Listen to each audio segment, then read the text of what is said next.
রাধে রাধে বন্ধুরা। এখন বুঝতে পারি যে জীবনে যদি মা বাবার কথাগুলো সেই সময়টা শুনতাম, আজকে আর এই দিন দেখতে হতো না। মানে এই প্রদীপের আলো যেভাবে জ্বলছে, ঠিক সেইভাবেই জীবনটাও চলতো সুন্দরভাবে। এই কথাগুলো কেন বলছি? কারণ আমি বেশ কিছুদিন ধরে আমার মনে হচ্ছে যে জীবনটা যেন আমার অন্ধকারে ভরিয়ে আছে। সত্যিকারে সেটা অন্ধকারেই ভরিয়ে আছে।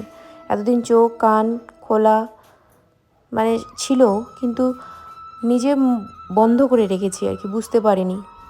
তো যাই হোক, সকাল সকাল স্নান করে, সকাল বলতে এখন প্রায় 12টা পার হয়ে গেছে, মানে দুপুর 12টা পার হয়ে গেছে। মা সকালবেলা ঠাকুরকে দিয়ে দিয়েছে। আমার ঠান্ডা লাগবে জন্য আমি সকালবেলা স্নান করা হয়নি। আজকে ভীষণ কুয়াশা ছিল আকাশে বাইরে। তো মা ভিতরে ঠাকুরকে দিয়ে দিয়েছে ভগবানকে। আমি বলেছিলাম যে লক্ষ্মী ঠাকুরটা আজকে আমি দিব। আজকে পূর্ণিমা, আজকে মাঘ মাসের প্রথম পূর্ণিমা, খুব সুন্দর নাকি দিনটা। তো তাই জন্য আমি আজকে প্রত্যেক বৃহস্পতিবারে আমি দেওয়ার চেষ্টা করি লক্ষ্মী ঠাকুরকে। মা ঘরটার সব চেঞ্জ করে দেয়। তো আমি আজকে মাকে বলে রেখেছিলাম যে আমি লক্ষ্মী পুজো পুরোপুরিভাবে করব। তো তাই জন্য দেখো এখন পুজো করতে বসেছি। তা আসলে কি বলো তো, জীবনের একটা সময় আসিয়ে না সবাই বুঝতে পারে যে কোনটা ঠিক বা কোনটা ভুল, তো কারো আগে বা পিছে। কিন্তু আমারটা হয়তো অনেকটাই লেট হয়ে গেছে। আমি যে বললাম আগেই যে চোখ কান সবই ছিল, কিন্তু সবই বন্ধ ছিল, খোলা ছিল, কিন্তু মানে আমি নিজে বন্ধ করে রেখেছিলাম। তো আজকের দিনে এই যে ঠাকুরের সামনে প্রার্থনা করি যেন ভালোভাবে আগামী দিনগুলো চলতে পারি, আর সাথে যারা আমার ক্ষতি চাচ্ছে আমার জীবনের, তাদেরও যেন খুব ভালো হয়, এই কামনাই করে আজকে পুজো দিচ্ছি।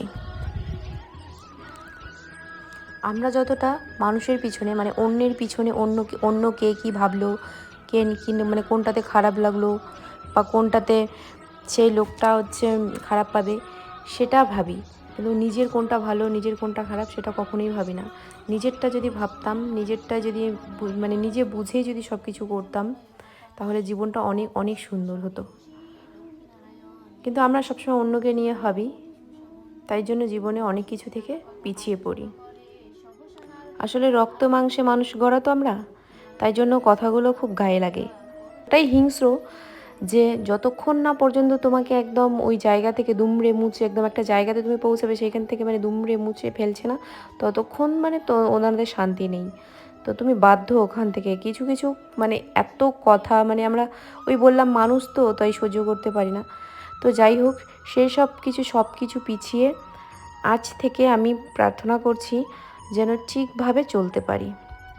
জানি না কতদূর কি চলতে পারবো না পারবো। এই ঠাকুরটা জানো তো, আমি যখন রেন্টে ছিলাম তখন নিয়েছিলাম, তো ওখান থেকেই আমার বাড়িতে নিয়ে আসা। আমি অরেঞ্জ আর বাতাসা দিয়ে ঠাকুরকে দিয়েছি। আর বাইরে আছে আমাদের লক্ষ্মী ঠাকুরটা, তার কারণ ভিতরে রয়েছে গোবিন্দ ঠাকুর, তো একসাথে নাকি রাখা যায় না, তাই জন্য। এই যে দেখো, আমি শাড়ি পরেছি আজকে, শাড়ি পরে পুজো দিলাম। সচরাচর শাড়ি পরে পুজো দেওয়া হয় না। তো কেমন লাগছে কমেন্ট করে জানাও। Hey everyone, good afternoon, welcome back to my channel সন্তোষীর এপিডি। তোমরা সবাই কেমন আছো? আই হোপ কি তোমরা খুব ভালো আছো, আর আমিও খুব ভালো আছি। তো এখন আমি জাস্ট পুজো দিলাম। তো আজকে সকালবেলা প্রচণ্ড পরিমাণে কুয়াশা হয়েছিল, তার জন্য আমি প্রায় অনেকটা লেটে ঘুম থেকে উঠেছিলাম। আর কালকে সারা রাত ঘুমোইনি, সকালবেলা ঘুমিয়েছিলাম প্রায়। কালকে সারা রাত মানে কী টেনশন হচ্ছিল, তো সেই কারণে আমি আজকে সকালবেলা ঘুমিয়েছিলাম প্রায় 5টা নাগাদ। তো আমি 10:30টার সময় প্রায় ঘুম থেকে উঠে স্নান করে এই যে মানে ঠাকুরকে দিলাম জাস্ট। তো চলো এখন খাওয়া দাওয়া করব। তো এখন থেকে আমি আমার দিনটা শুরু করছি। বড়দের প্রণাম আর ছোটদের অনেক অনেক ভালোবাসা জানিয়ে দিনটা শুরু করছি। তো তোমরা ভিডিওটা স্কিপ না করে কন্টিনিউ দেখতে থাকো। আজকে আমাদের মেনুতে ছিল ডাল, মাসকলার ডাল, আর পালং শাকের সবজি। এটা দিয়েই খাচ্ছি আমি। আর আজকে বলেছিলাম না কালকে যে মেশো এসেছে, তো মেশো আজকে বাড়ি যাবে, তার জন্য কিন্তু দাদা মাটনও নিয়ে আসছে, কিন্তু আমি তো বৃহস্পতিবার খাবো না, তাই জন্য এটা দিয়েই খাচ্ছি। খাওয়া দাওয়া করে নিলাম, মানে দুপুরে খাওয়া হয়ে গেল। এখন মানে শাড়িটা চেঞ্জ করব, তার কারণে এই শাড়ি পরে আর থাকতে পারছি না।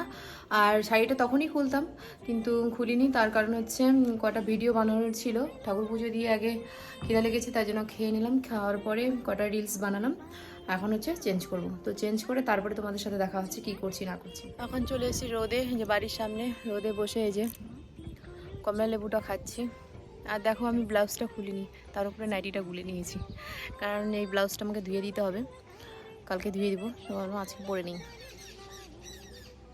তো চলো, আমি কালকে রাতের বেলা যে ধানগুলো আমি দেখালাম যে মা সিদ্ধ করে রেখেছে, এই সেই ধানগুলো মাঠে নিয়ে এসেছে, রোদের মধ্যে দিয়েছে, আর এদিকে বসে বসে ফোনও ঘাঁটছে।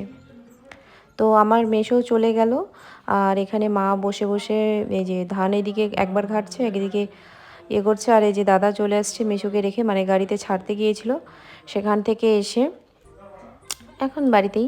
আর আমি এদিকে আমার বাচ্চাগুলো মানে টিউশন পড়ার জন্য চলে এসেছে, তো ওদেরকে এখন পড়িয়ে নিই, চলো তারপরে আবার তোমাদের সাথে দেখা হবে। ওরা চলে গেল, টিউশন ছুটি দিয়ে দিলাম। আর এই যে দেখো বাইরে প্রায় সন্ধ্যায় ঘনিয়ে আসছে। রাতের বেলা আর সেভাবে কোনো কাজ থাকে না, তাই সন্ধ্যাবেলায় একটু বই নিয়ে বসলাম। বইটা পড়ে নিয়ে তারপরে খাওয়া দাওয়া করে নেব। আর রাতের বেলা দুপুরে যা আছে মানে ডাল আছে, ওটা দিয়েই খাবো। আর শুধু হয়তো ভাত আলু সিদ্ধ করবে মা। তো আজকের ভিডিওটা এতদূর পর্যন্তই। তোমাদের কেমন লাগলো অবশ্যই আমাকে কমেন্ট করে জানাও। আর যদি চ্যানেলে নতুন হয়ে থাকো তাহলে প্লিজ চ্যানেলটিকে সাবস্ক্রাইব করে আমার পাশে থেকো। আর যদি ভালো লেগে থাকে তাহলে লাইক কমেন্ট শেয়ার করো। তো কালকে আবার দেখা হবে তোমাদের সাথে কোনো একটা নতুন ব্লগের সাথে। ততক্ষণ পর্যন্ত তোমরা ভালো থেকো, সুস্থ থেকো। Bye, tata, good night.